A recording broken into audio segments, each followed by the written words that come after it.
فرماتے ہیں میں مدائن کے جنگل میں تھا، مجھے بھوک بہت لگی تھی، میں جھک جھک کے چلتا تھا، پتیاں کھاتا تھا، کچھ نہ ملی، میں تڑپ گیا، پریشان ہو گیا، میں کہاں جاؤں میرے مولا، کہیں میں مر نہ جاؤں بھوک کی وجہ سے۔ فرماتے ہیں ایک علاقہ ہے جسے شونیزیہ کہتے ہیں، وہاں ایک مسجد ہے، غوث پاک فرماتے میں چلا گیا، اس مسجد کے کنارے پر بیٹھ گیا، میں اٹھ نہیں پاتا تھا، چل نہیں پاتا تھا، میرے سامنے ایک آدمی آیا، وہ ٹفن کھول کے کھانا کھانے لگا، تو ٹفن تو پہلے تھی نہیں، لیکن مثال کے طور پر وہ کپڑے میں لایا تھا کھانا، وہ پھیلا کے کھانے لگا۔ غوث پاک فرماتے جب وہ میرے سامنے کھانا کھانے لگا تو لقمہ وہ اٹھاتا تھا منہ میرا کھل جاتا، اتنی بھوک مجھ کو لگی۔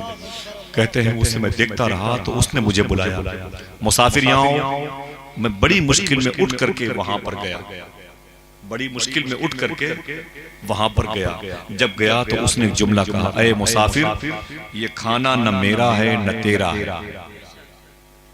اے مسافر یہ کھانا نہ تیرا ہے نہ میرا ہے۔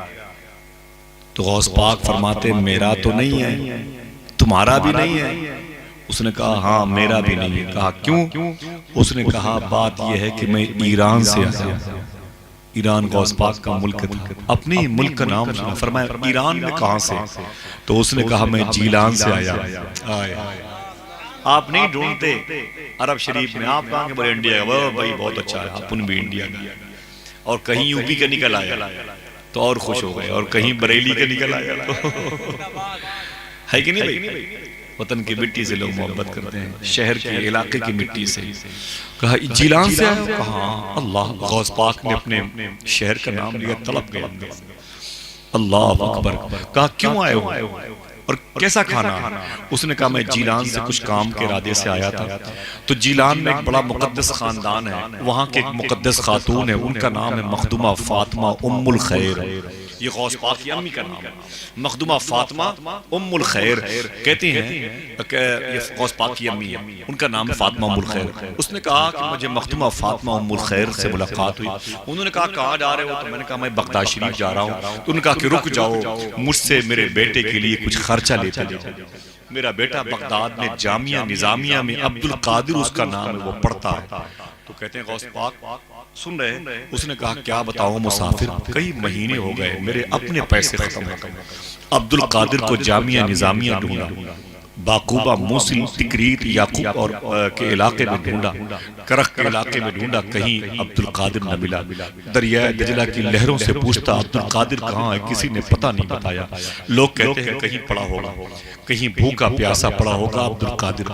بہت ڈھونڈا عبدالقادر نہیں ملا، اس کے ڈھونڈنے کے چکر میں میرے پیسے ختم ہو گئے، میرے پیسے ختم ہو گئے، اس کی ماں نے جو مجھے پیسے اس کے خرچے کے لیے دیے تھے، وہی پیسے میری جیب میں تھے، جب میرے اپنے پیسے ختم ہو گئے تو میری جان داؤں پہ لگ گئی، تو میں نے اسی کے پیسے سے بازار سے کھانا خرید کر لا کے ابھی کھا رہا ہوں۔ اتنا سنا تو غوث پاک کی آنکھ میں آنسو آ گئے، اس نے کہا مسافر تم روتے کیوں ہو؟ غوث پاک فرماتے تو جس عبدالقادر کو ڈھونڈ رہا ہے وہ میں ہوں، وہ عبدالقادر میں ہوں، یہ بتا میری ماں کیسی ہے، یہ بتا میری ماں کیسی ہے؟ اس نے غوث پاک کی ماں کی خیریت بتائی، تب اس نے کہا کہ اس سے پہلے آپ میرے مہمان تھے، میں آپ کا میزبان تھا، اب میں مہمان ہوں، آپ میزبان ہیں، یہ کھانا اگر کہو کہ تو کھاؤں گا ورنہ بھوکا رہوں گا، اور یہ آپ کی امی کے بھیجے ہوئے پیسے ہیں جو اتنے بچے ہیں، آپ اسے رکھ لیجئے۔